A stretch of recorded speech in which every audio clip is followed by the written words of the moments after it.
കുട്ടിയോട് വന്നിട്ട് പറയുന്നുണ്ട് വാട്ട് ഈസ് നീ പഠിക്കുന്നവരല്ലല്ലോ, നീ ക്ലാസ്സിൽ വരുന്നില്ല, പഠിക്കുന്നില്ല എന്താ? അങ്ങനെയാണോ ഒരു കുട്ടിയോട് ചോദിക്കേണ്ടത്? എങ്ങനെ അവൻ വരാത്തതിന്റെ റൂട്ട് കോസ് ആണെന്ന് നമ്മൾ നോക്കേണ്ടത്. ആണോ?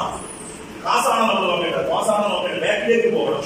അല്ലാതെ അവനോട് ഫ്രണ്ടിലോട്ട് പോയിട്ട് നീ ഇന്നലെ ഈ മിസ്റ്റേക്ക് കാണിച്ചില്ല, ഇന്ന് ഈ മിസ്റ്റേക്ക് കാണിച്ചില്ല, ദീസ് ആർ മിസ്റ്റേക്ക് എന്ന് പറഞ്ഞിട്ട് ഈ ഒരു ബാഡ് ബോയ് ആണെന്ന് പറഞ്ഞാൽ അവൻ വീണ്ടും ബാഡ് ബോയ് ഒരു സ്റ്റെപ്പ് കൂടെ ആവുന്നത്. അവന്റെ മനസ്സിലാവും പറയാം ടീച്ചർ പറഞ്ഞത് ഇങ്ങനെ കിടക്കുകയാണ് ബാഡ് ബോയ്. അവന് ചിലപ്പോൾ ടീച്ചറെ ഇഷ്ടമായിരിക്കും ഈ ടീച്ചർ. ആ ടീച്ചറാ പറഞ്ഞത് you are A bad boy. അവൻ ഈ വീണ്ടും തിങ്ക് ചെയ്ത് അത് എസ്റ്റാബ്ലിഷ് ചെയ്യും. ഇനി ഞാൻ എന്തിനു സ്കൂളിൽ പോകും? അപ്പൊ നമ്മള് എന്താ ചെയ്യേണ്ടതെന്ന് പറഞ്ഞാൽ നമ്മുടെ ഡിസൈഡ്സിനെ എടുത്ത് പ്ലേസ് ചെയ്ത് നമ്മുടെ കുട്ടികളുടെ മേലെ അവരുടെ ടാലൻസിനനുസരിച്ച് റിയലൈസ് ചെയ്തിട്ട് അവരുടെ ആറ്റിറ്റ്യൂഡ് എന്താണോ that will give other person success. The attitude is important in our life, having success in our life. Attitude is important.